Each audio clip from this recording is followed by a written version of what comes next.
Yeah, I'm giving talks on smaller events. That's really most of my career for the most part.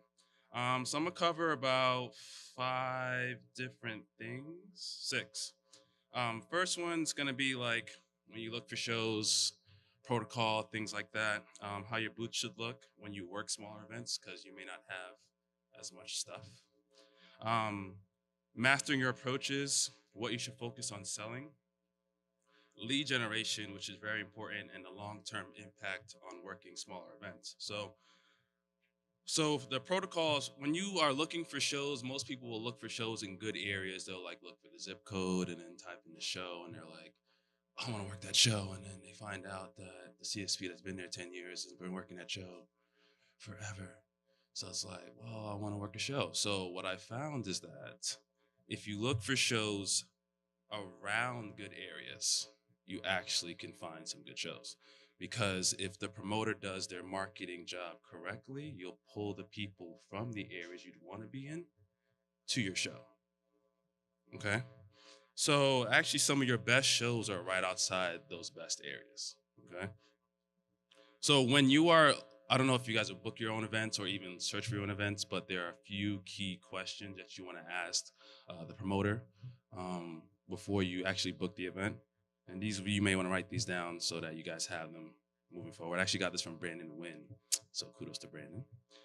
First one is Cutco new to the show or new to the is a new event to that event. So you want to know if Cutco's ever worked the show before, because if they have, then we probably have stats on that, so you can see how the show has done.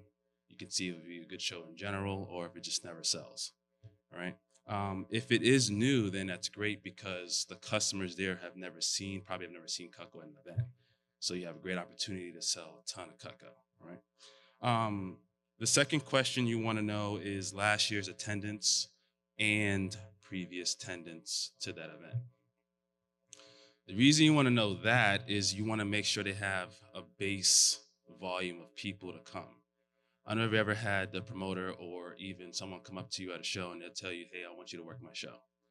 And they give you a card or something towards that. And they're like, oh, I project 50,000 people. The town is 3,000. So where are you getting? Okay, it's interesting. So you want like actual numbers. You want actual numbers because you can have a baseline, you can work from that and see how much you can produce from that event. And then if they have previous numbers from before, you know people actually go to this event.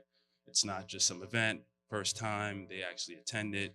You have base people that you can go from. Third question is how long has the show been around? If it's the third year, 50th year, you want to know that information. You want to know if people come, and same people would come.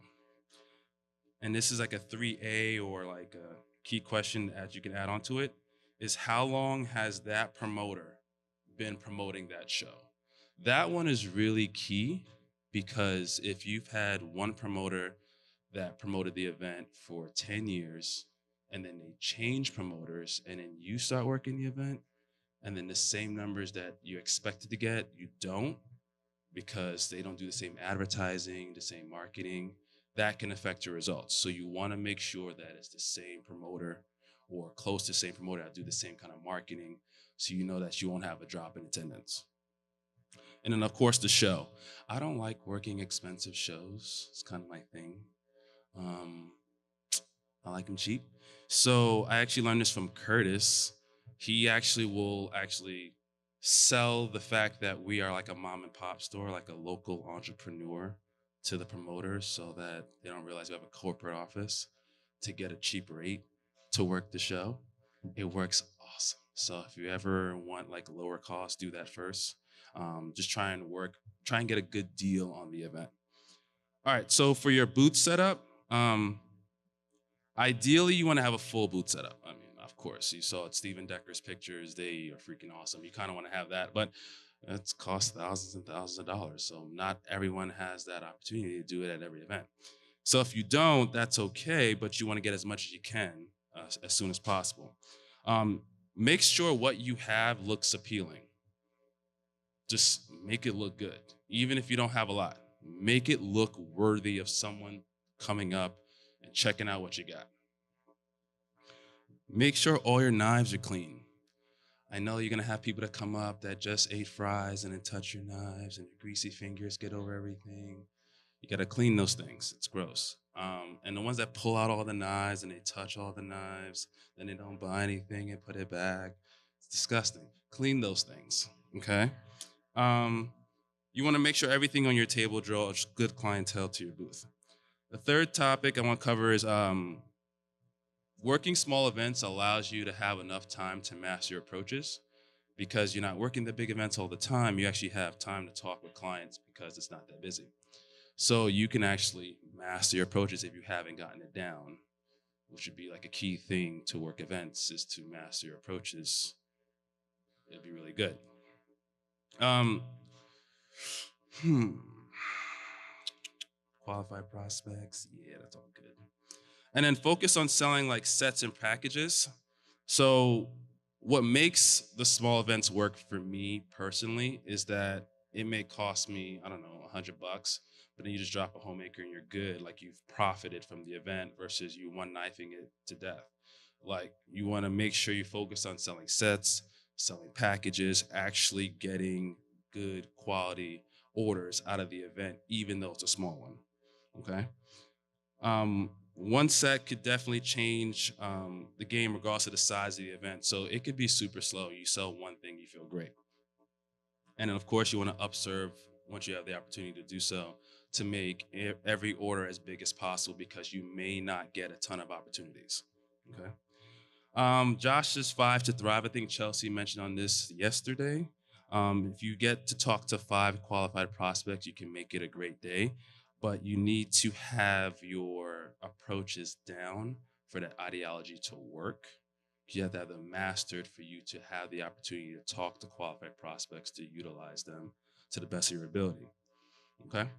And then the second to last thing I'm talking about is lead generation. So I think what's made my business sustainable over the last couple of years is the fact that I get a lot of leads. Um, from moving from one state to the next, moving one location to another, you have to start over again and again and again and again. And you can call pink slips all you want, but that's not a great way to sustain your business over a long period of time. So what I was able to do is on average, I would average about 20 leads per day at an event. So the reason that's great is there's highs and lows for every geographical part of our company. So like if you, for me in Florida, the summer is not a great time for events for us. It's hot, really hot, like really hot. So we don't do a lot of events outside. So collecting 1,000 leads between the fall and the spring, I have enough people to follow up with over the course of the summer to make sure that I'll be okay through the summer. All right. And then that's kind of what I like to go for in terms of lead generation. That's what I focus on. And then the idea is that you want to sell as much on your service calls or free look leads as you would at the booth. There should be no like, oh, because I'm in the home, I'll sell them twice as much. Why is that? It shouldn't change. You should sell them just as much if you see them behind the booth as you would in the house. The only difference is that they can't walk away, right? You're in the house. So you should be able to sustain your business during those times of the year. All right, and then the long-term impact for working small events, you actually get really good at selling knives to the point where people are like, "Hey, you should kind of work our big events. Think you're getting good," and that's what happened, which was great. Um, so when you maximize your opportunity at the small events, you actually have an opportunity to work large events, which happened to me last year at Epcot. My first year working Epcot last year. Um, I had done so well and hit the standards. I was able to work the show, work the Food and Wine Festival, and did well enough that I was actually number 6 out of all the reps, which was like I outsold 2 of the more veteran people. So I'm kind of excited about that. So that's kind of long-term thinking for working small events. If you haven't worked a lot of small events, it just gives you a chance to get an opportunity to work the bigger events. So that's all I got.